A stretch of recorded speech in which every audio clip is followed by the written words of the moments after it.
Buenas tardes para todos, espero que estén muy bien. Mi nombre es Jennifer Ramírez Arizmendi, soy psicóloga en formación del Politécnico Gran Colombiano y hoy los acompaño en la conferencia que he denominado Metacognición, técnicas de estudio y autonomía en el estudiante. Antes de abordar el tema de metacognición, hablaré de un antecedente necesario para su mejor comprensión. Comenzaremos por definir conocimiento como el conjunto de representaciones de la realidad que tiene un sujeto, almacenadas en la memoria a través de diferentes sistemas, códigos o formatos de representación, y es adquirido, manipulado y utilizado para diferentes fines por el entero sistema cognitivo que incluye, además del sistema de la memoria, otros subsistemas que procesan, transforman, combinan y construyen esas representaciones del conocimiento. Algunos autores distinguen tres tipos de conocimiento, a saber, conocimiento científico o disciplinar, compilación del conocimiento en un área de la realidad o menos, más o menos extensa. Encontramos también el conocimiento representacional, que desde una perspectiva individual es el conjunto de representaciones de la realidad almacenadas en la memoria. Y encontramos también conocimiento construido, es decir, compartido por diversos sujetos especialistas en un campo determinado o por la mayor parte de los sujetos de una comunidad, siendo para este caso el conocimiento producto de una construcción social. El conocimiento representacional que ya les mencioné se ha convertido en el eje de la psicología cognitiva, de la ciencia cognitiva y de la psicología de la construcción. Algunos autores mencionan que existen 5 sistemas para representar el conocimiento. El primero es el sistema proposicional. Este quiere decir que es una unidad básica, que su unidad básica es la proposición, es decir, un enunciado que puede evaluar como verdadero o como falso, ¿cierto? Esta sería la proposición. Encontramos también el sistema analógico. Este sistema es construido fundamentalmente por la imagen mental, ¿cierto? También encontramos el sistema procedimental. Este sistema consiste en el conocimiento de un conjunto de procesos cognitivos para llevar a cabo alguna acción. Tiene algunas características y es que se caracteriza porque, uno, posee una estructura jerárquica, cuyo objetivo global se logra mediante el establecimiento de subobjetivos, ¿cierto? Dos, se ejecuta en cascada, es decir, algunos de los pasos producen resultados intermedios necesarios para los pasos posteriores. 3. La memoria activa controla al mismo tiempo los datos exteriores y los procedentes de la memoria a largo plazo. Y 4. El criterio de ejecución es la correcta finalización de la tarea y no el término de uno de sus pasos, ¿cierto? Es decir, debemos terminar con lo que se ha establecido. Encontramos el segundo sistema, que es el sistema distribuido y paralelo. Este sistema se basa en las conexiones neuronales e implica un procesamiento masivo en paralelo, no localizado, sino distribuido por el sistema, ¿cierto? Y por último, encontramos los modelos mentales. En los modelos mentales, este modelo se constituye en una modalidad de representación analógica. Sin embargo, se tiende a concebirlos como un sistema de representación específico y diferenciado de los otros sistemas que he mencionado. Por ejemplo, el sistema procedimental representa mejor el conocimiento implicado en destrezas y habilidades, y en particular el conocimiento metacognitivo. Así las cosas, se puede decir que la metacognición es una de las áreas de investigación que más ha contribuido a la configuración de nuevas concepciones del aprendizaje y de la instrucción, ¿cierto? A medida que se ha ido imponiendo las concepciones constructivistas del aprendizaje, se ha ido atribuyendo un papel creciente a la conciencia que tiene el sujeto y a la regulación que ejerce sobre su propio aprendizaje. Quiero compartir con ustedes algunas concepciones, algunos conceptos sobre la metacognición, ¿cierto? Y voy a dar pues como algunos ejemplos, o dentro de lo que estoy mencionando hay algunos ejemplos como para una mejor comprensión del mismo. Para Flauel, la metacognición se refiere al conocimiento que uno tiene acerca de los propios procesos y productos cognitivos o cualquier otro asunto relacionado con ellos. Por ejemplo, las propiedades de la información relevantes para el aprendizaje.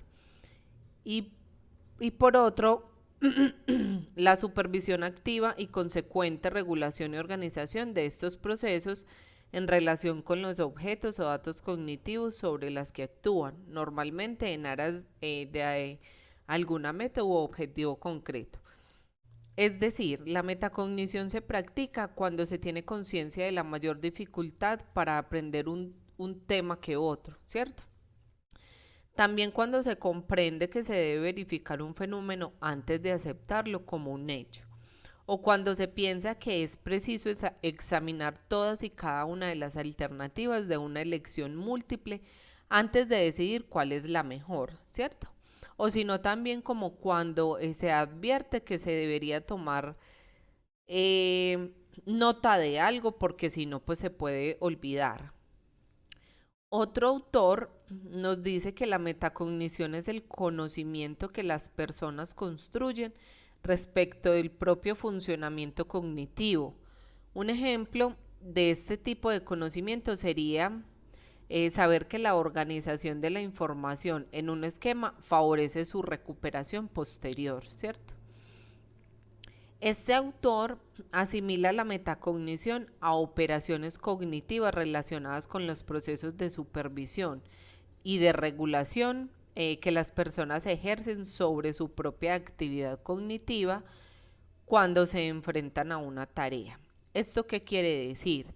Que, por ejemplo, para favorecer el aprendizaje del contenido de un texto, el estudiante selecciona como estrategia la organización de su contenido en un esquema y evalúa así como el resultado que obtuvo de la realización de dicho esquema, ¿cierto?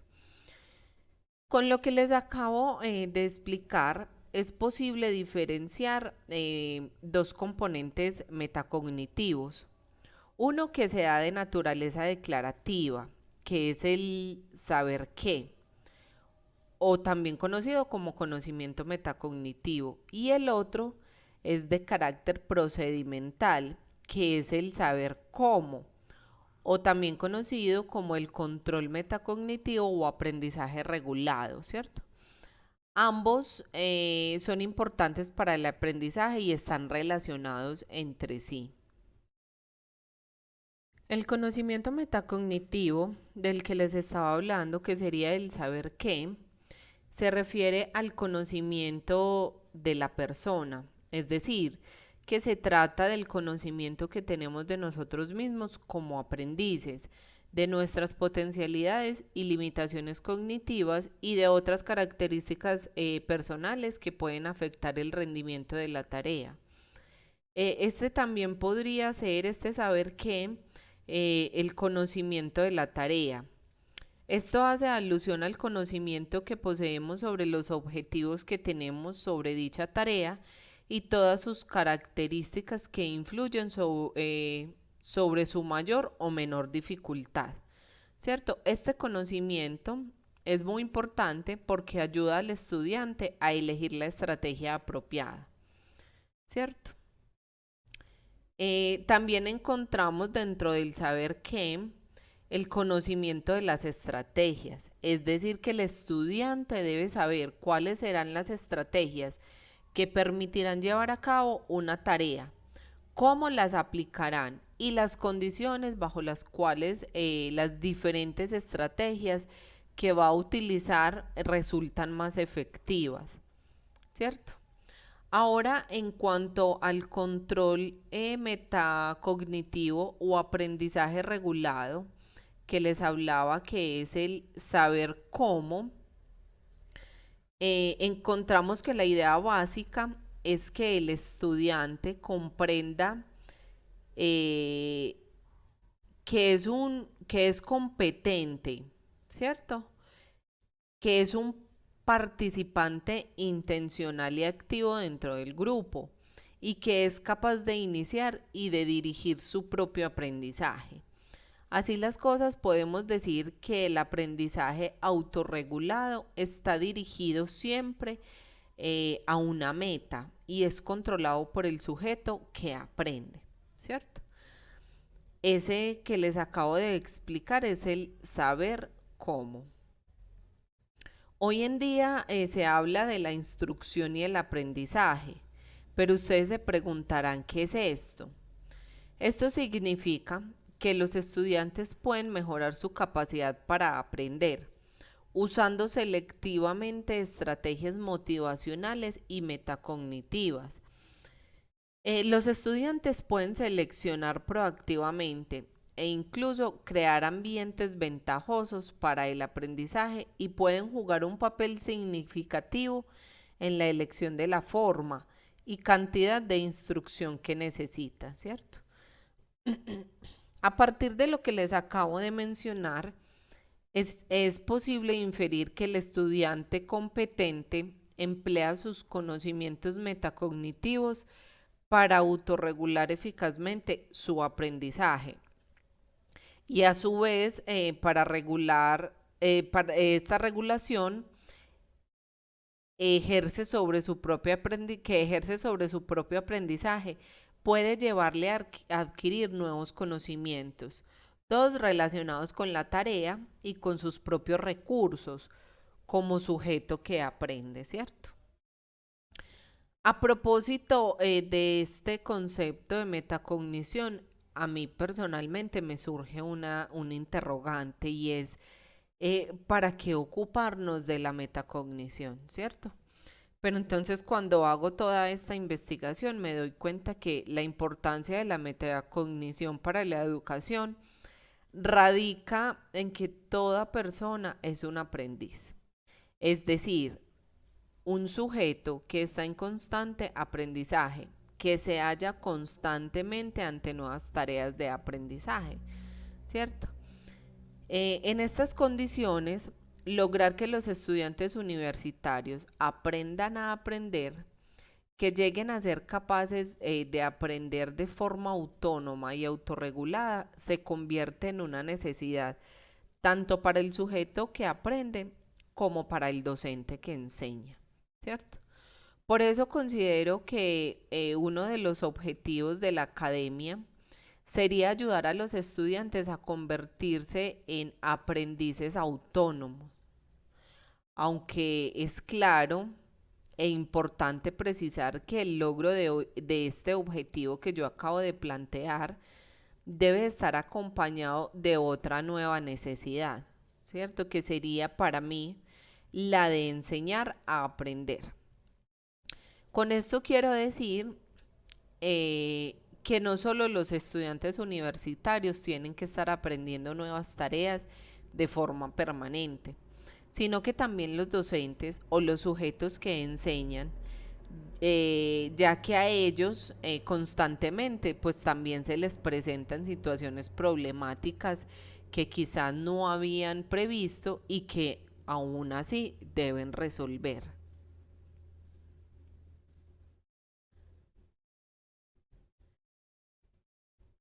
Dentro de la metacognición encontramos que existen algunas estrategias cognitivas y metacognitivas que tienen una estrecha relación con las estrategias de aprendizaje, ¿cierto?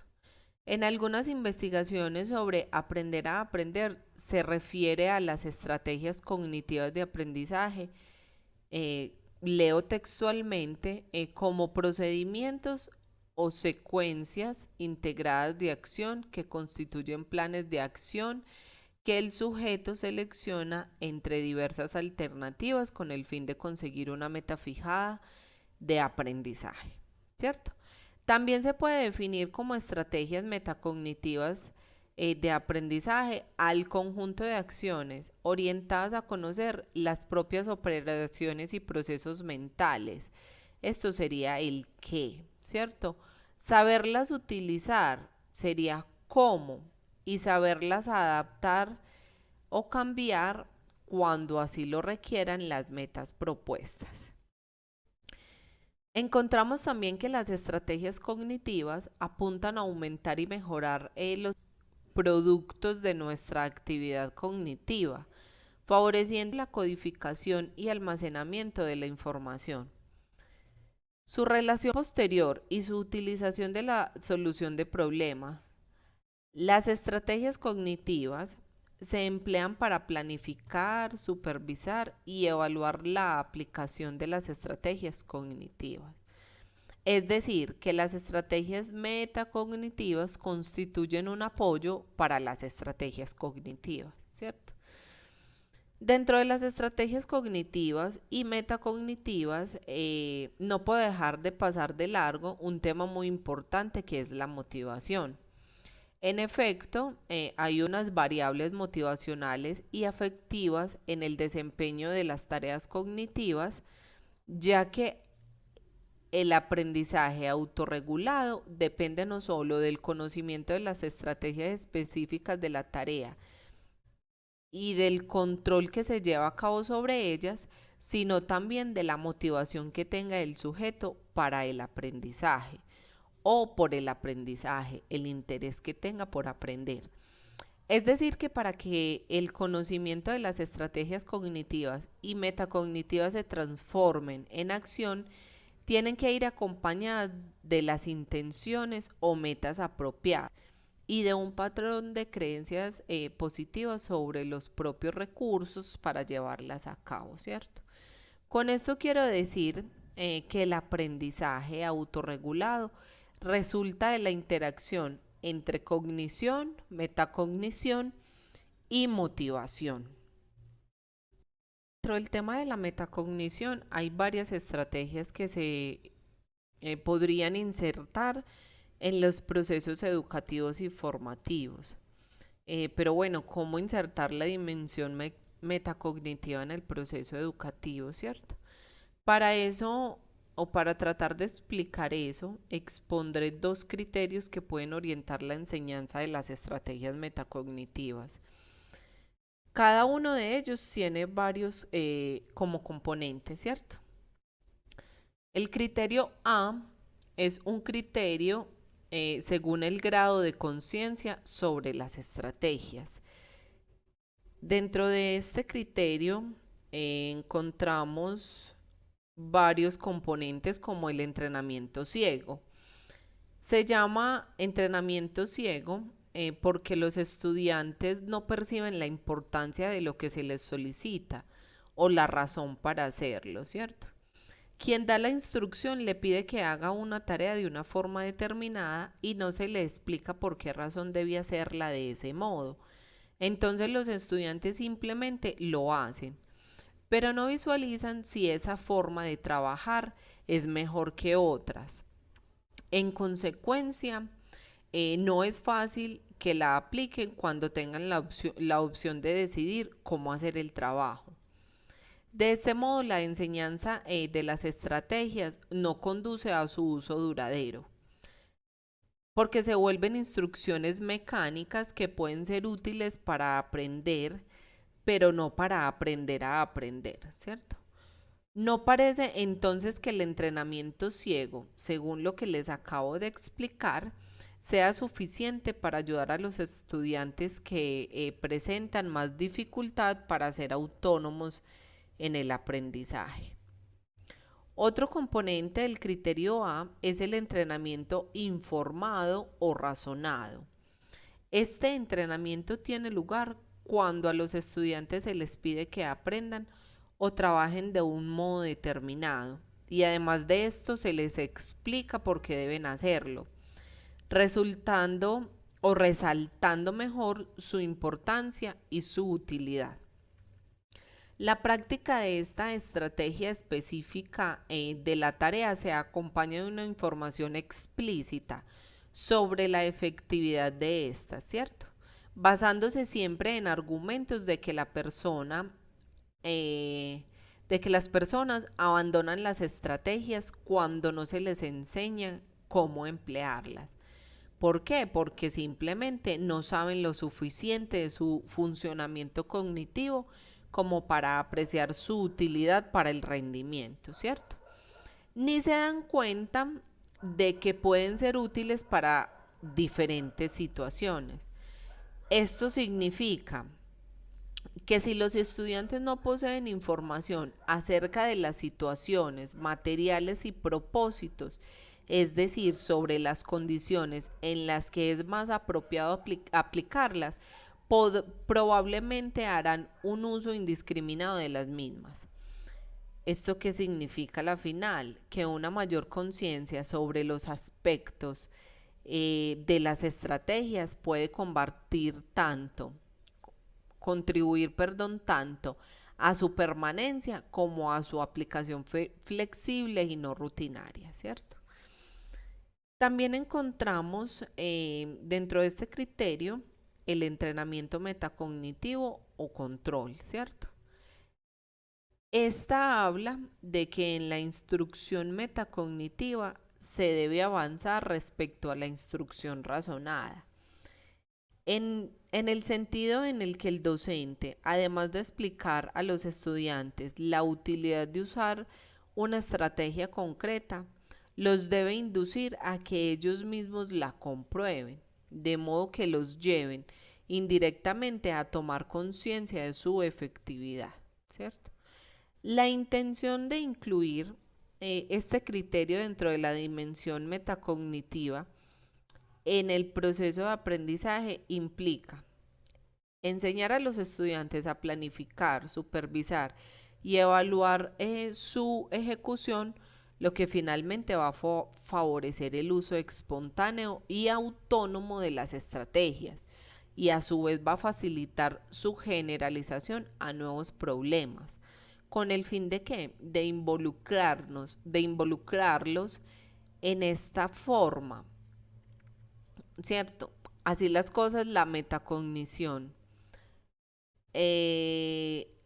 significa en consecuencia que si aspiramos a que los estudiantes aprendan a aprender, el método didáctico ha de ser el metacognitivo. Así las cosas, hablaré del segundo criterio, del criterio B, que es según el nivel de ayuda que favorece el docente o el grado de autonomía que le otorga al estudiante, ¿cierto? Esta también tiene algunos componentes muy interesantes que ya voy a entrar a explicarlos. Este criterio es una alternativa metodológica que puede emplearse para lograr los objetivos de la instrucción metacognitiva, inspirada básicamente en la filosofía de la transparencia gradual del control del aprendizaje. ¿Esto qué significa? Que se concibe al docente en el papel de modelo y guía de la actividad cognitiva y metacognitiva del estudiante, ¿cierto? Llevándole poco a poco a participar de un nivel creciente de competencia y al mismo tiempo retirando paulativamente el apoyo que proporciona hasta dejar el control del proceso en manos del estudiante, ¿cierto? Con esto vamos a favorecer la autonomía en los estudiantes. Esta metodología de trabajo supone 4 importantes etapas, ¿cierto? La primera es la instrucción explícita. Mediante esta instrucción o este tipo de instrucción, el docente proporciona a los estudiantes de modo explícito información sobre las estrategias que después van a ser practicadas, ¿cierto? Esta información puede ofrecerse a través de dos modelos. Uno es la explicación directa. Esta debe dar cuenta explícitamente de las estrategias que se van a enseñar y de cada una de sus etapas, ¿cierto? La explicación debe procurar conocimientos declarativos. Recordemos que el conocimiento declarativo es el saber qué. También debe incluir el conocimiento procedimental, que es el saber cómo. Y por último, debe incluir los conocimientos condicionales, que es saber cuándo y por qué, ¿cierto? A una mayor conciencia de estos aspectos de las estrategias, pueden pueden redundar en una aplicación más flexible de la misma, si tenemos claro estos componentes, ¿cierto? Encontramos también el segundo modelo, que es el modelo cognitivo. Este modelo es una forma complementaria a la instrucción que se ofrece a través de la explicación que da el docente, ¿cierto? Este puede modelar la actividad cognitiva y metacognitiva que lleva a cabo durante la tarea. Pero en este modelado cognitivo se sustituyen las conductas observacionales a imitar, ¿cierto? Las características del modelo conductual por acciones cognitivas que son expresadas verbalmente por el modelo, ¿cierto? Es decir, que se trata de modelar no solo las acciones cognitivas implicadas en la tarea, sino también las actividades metacognitivas de la planificación, la supervisión y la evaluación de las primeras etapas, ¿cierto? Ahora encontramos dentro de los componentes de este criterio la práctica guiada. Esta práctica se realiza con la colaboración del docente, quien actúa como un guía que conduce y ayuda al estudiante en el camino hacia la autorregulación, ¿cierto? Esta práctica tiene una característica muy distintiva y es el diálogo entre el docente y estudiante, ¿cierto? Cuyo fin de este diálogo es proporcionar al estudiante ayuda y guía suficiente para alcanzar las metas que queden fuera de sus posibilidades sin esa ayuda, ¿cierto? Otro componente, otro componente del criterio B es la práctica cooperativa.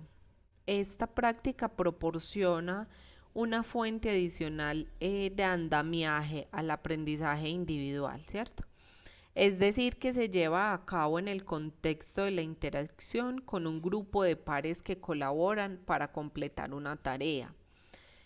El control de la actividad se traslada al grupo para distribuirse entre sus miembros, ¿cierto? Y por último, este criterio cuenta con el componente práctica individual. Esta práctica sirve para aumentar la responsabilidad del estudiante.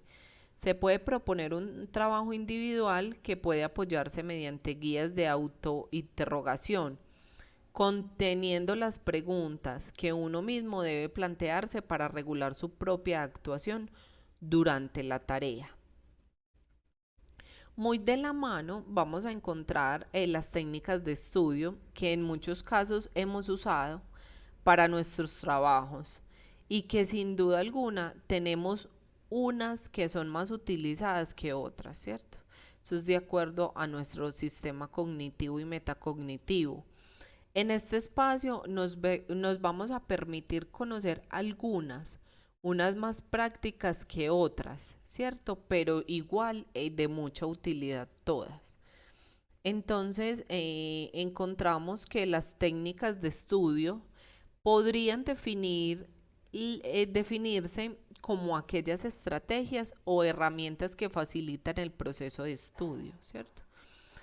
En las diferentes fases que conforman el proceso de aprendizaje. Estas técnicas de estudio son aplicables independientemente del nivel de estudio. Podemos estar en el colegio, en la universidad, en fin. Si ustedes se preguntan, o muchos de nosotros nos hemos preguntado, si realmente aplicando alguna de estas técnicas de estudio, el rendimiento académico va a mejorar, ¿cierto? Y la respuesta a modo personal es un rotundo sí. Ahora bien, lo que no podemos esperar es magia o milagros de estas técnicas de estudio, porque este tipo de herramientas van a facilitar el estudio, pero no van a hacer el trabajo por nosotros, ¿cierto? Así las cosas, existen multitud de técnicas de estudio que afrontan el estudio desde una perspectiva diferente.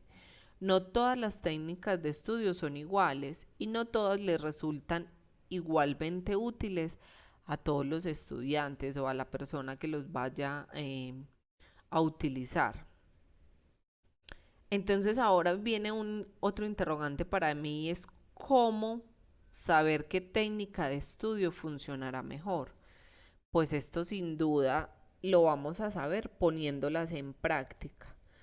Es la única forma de ver si una técnica de estudio funciona o no. ¿Por qué? Porque es posible que lo que le funciona a otro estudiante o a otra persona, pues no me funcione a mí, ¿cierto? Por eso en este espacio de construcción de conocimiento vamos a abordar algunas. Ya cada una de ustedes pues sabrá cuál le funciona o cuál le ha funcionado mejor. Encontramos así la primera, que es la técnica del subrayado. Yo creo que muchos la hemos hecho. El subrayado, por ende, nos permite rescatar y comenzar a seleccionar las ideas principales de las secundarias y de las terciarias, pues como a nivel literal, ¿cierto? Este proceso es fundamental, ya que de esta selección depende en gran medida que logremos posteriormente trabajar con la información más relevante, la que verdaderamente necesitamos. Pero bueno, ¿y qué vamos a subrayar?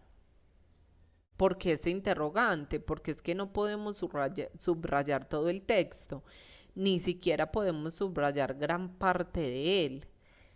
Recuerda que no podemos ingresar a cada una de las palabras del texto a nuestro cerebro, ¿cierto? Por eso debemos comenzar haciendo una lectura inicial para comprender el texto y para poder de esta forma hacer una selección correcta de la información que realmente es más importante. Este proceso dependerá en gran medida de los objetivos de aprendizaje que nos hayamos puesto al inicio de la tarea o de lo que estemos haciendo. Dicho esto, vamos a subrayar aquellos elementos que nos aportan más información sobre el tema del texto y que nos facilitan el recuerdo, ¿cierto?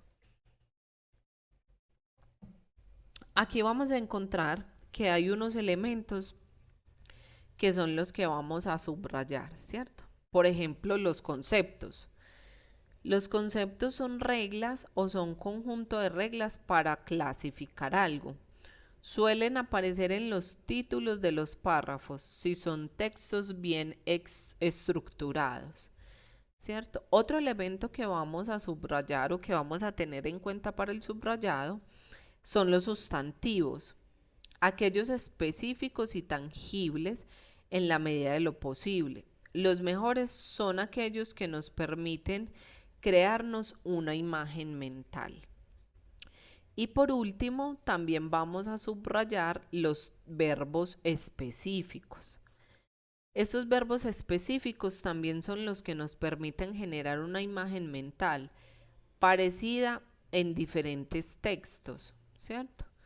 debemos cuidar sea un verbo relevante y no uno para que no logremos pues como confundirnos.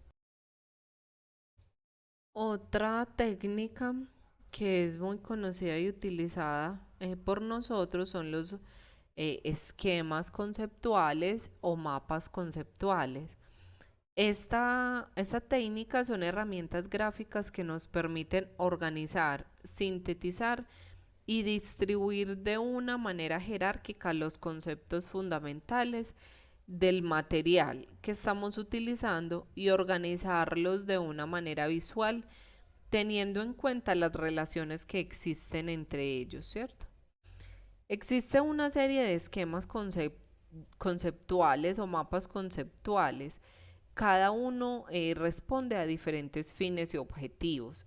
Es importante destacar este punto, ya que se debe analizar cuál es el que más te sirve en función del objetivo de aprendizaje, ¿cierto? Para este punto de los mapas conceptuales me guié por algunos extraídos del libro Estrategias de Enseñanza-Aprendizaje de Julio Pimienta Prieto. Se los presentaré a continuación y chicos, quiero hacer pues como énfasis en esto. Las estrategias y las técnicas deben ser flexibles y pueden ser adaptadas de acuerdo a la necesidad o mezclarse si es necesario, ¿cierto? Entonces encontramos que el mapa conceptual es una representación gráfica, como les decía al inicio, de conceptos y sus relaciones. Los conceptos guardan entre sí un orden jerárquico, ¿cierto? Como les mencionaba. Ahora les presento cómo se debe realizar un mapa conceptual. El primer paso es leer y comprender el texto que se está leyendo, ¿cierto? El segundo, se localizan y se subrayan las ideas o palabras más importantes. Se recomienda se recomiendan como 10 como máximo, ¿cierto? Como tercero se determina la jerarquización de dichas palabras claves, es decir, que se identifica el concepto más general o inclusivo, y se ordenan los conceptos con su grado de subordinación a partir del concepto general. Como cuarto, se establece relación entre la palabra clave. Por ello es conveniente utilizar líneas para unir los conceptos, ¿cierto? Quinto, es recomendable unir los conceptos con líneas que incluyan palabras que no son conceptos. Esto con el fin de facilitar la identificación de las relaciones, ¿cierto? Sexto, se utiliza correctamente la simbología, es decir, las ideas o conceptos, los conectores, las flechas, en fin. Y séptimo, de cómo realizar un mapa conceptual. En los mapas conceptuales los conceptos se ordenan de izquierda a derecha, ¿cierto? Es decir, los conceptos particulares. Ustedes se preguntarán, pero bueno, ¿para qué se utilizan estos mapas conceptuales? Pues bueno, ellos nos van a ayudar a identificar conceptos o ideas claves de un texto y establecer como la relación que hay entre ellos. También nos sirven para interpretar, comprender e inferir la lectura realizada. También nos ayuda a promover un pensamiento lógico, a establecer relaciones de subordinación e interrelación. También nos ayuda a insertar nuevos conocimientos en la propia estructura del pensamiento, ¿cierto? Nos ayuda a indagar conocimientos previos, nos ayuda a aclarar concepciones erróneas, nos ayuda a identificar el grado de comprensión en torno a un tema, nos ayuda a organizar el pensamiento, también nos ayuda a llevar a cabo un estudio eficaz. Y por último, nos ayuda a visualizar la estructura y organización del pensamiento. Encontramos también el cuadro sinóptico. Este cuadro es un organizador gráfico que ha sido muy utilizado, ya que permite la organización y clasificación de la información, ¿cierto? Este cuadro sinóptico se caracteriza por organizar los conceptos de lo particular, de lo general, perdón, a lo particular, y de izquierda a derecha, en orden jerárquico, claro está. Para clasificar la información se deben utilizar llaves. ¿Cómo se realiza un cuadro sinóptico? Pues se identifican los conceptos generales o inclusivos, ¿cierto? También se derivan los conceptos secundarios o subordinados. También se deben categorizar los conceptos establecidos en relaciones jerárquicas. Y por último, se deben utilizar llaves para señalar las relaciones entre ellos. ¿Para qué se utiliza un cuadro sinóptico? Pues el cuadro sinóptico nos va a permitir establecer relaciones entre conceptos, ¿cierto? También nos va a ayudar a desarrollar la habilidad para clasificar y establecer jerarquías. A su vez nos va a ayudar a organizar el pensamiento y por último nos va a facilitar la comprensión de un tema. Dentro de estas técnicas vamos a encontrar también el cuadro sinóptico. Perdón, el cuadro comparativo. El sinóptico fue el anterior. El comparativo es un cuadro, es una estrategia que permite identificar las semejanzas y las diferencias de dos o de más hechos o temas, ¿cierto? Algo importante es que luego de hacer el cuadro comparativo es conveniente enunciar las conclusiones a las que se llegó. Eso es muy importante. ¿Cómo se realiza un cuadro comparativo? Se identifican los elementos que se desean comparar. También se deben marcar los parámetros a comparar. Se deben identificar y describir las características de cada objeto o de cada evento. Y por último, se anuncian afirmaciones donde se mencionen las semejanzas y las diferencias más relevantes que se encontraron dentro de los elementos que se compararon, ¿cierto? ¿Para qué se utiliza un cuadro comparativo? Pues bueno, este cuadro nos va a permitir desarrollar la habilidad de comparar lo que constituye la base para la emisión de los juicios de valor, ¿cierto? También se utiliza para facilitar el procesamiento de datos, lo cual antecede a la habilidad de clasificar y categorizar la información y por último nos va a ayudar a organizar el pensamiento.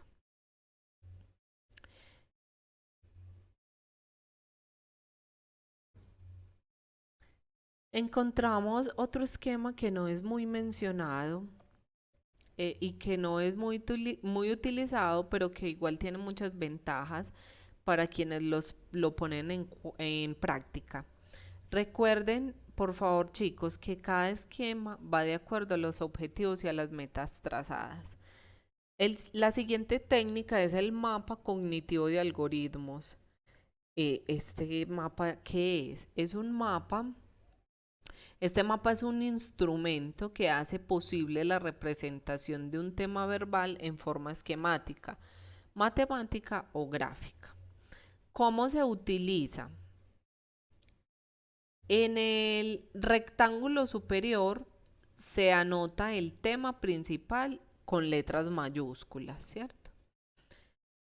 En primer lugar, el rectángulo de la izquierda se anota la secuencia a seguir de manera textual. En el primer rectángulo de la derecha se anota el desarrollo, elaborando una réplica del rectángulo de la izquierda en forma matemática. En cada rectángulo siguiente se tiene tanto la solución como el desarrollo de los pasos de manera jerarquizada, ¿cierto? Y por último, cada rectángulo estará unido con puntas de flechas para indicar el proceso de solución textual y el desarrollo matemático, ¿cierto? Y por último, encontramos la estrategia SQA. ¿Esto qué significa? Que sé, que quiero saber, que aprendí. El nombre de esta estrategia, la intención de este nombre es motivar al estudio, ¿cierto? Primero indagando en los conocimientos previos que posee cada estudiante para después cuestionarse acerca de lo que desea aprender y finalmente para verificar lo que ha aprendido, ¿cierto? ¿Cómo se debe realizar esta técnica? Se presenta un tema, un texto o una situación, ¿cierto? Y posteriormente se solicita a los estudiantes que determinen qué saben acerca de ese tema, ¿cierto? B. Los alumnos tendrán que responder con base a las siguientes afirmaciones. Lo que sé, es decir, son los organizadores previos, es la información que el alumno conoce. Lo que quiere saber son las dudas o incógnitas que se tienen sobre el tema. Y lo que aprendí, esto va a permitir ver el aprendizaje significativo que se ha alcanzado, ¿cierto? Por último aspecto, lo que aprendí se debe responder al final el proceso de enseñanza y aprendizaje en etapas de evaluación, ¿cierto?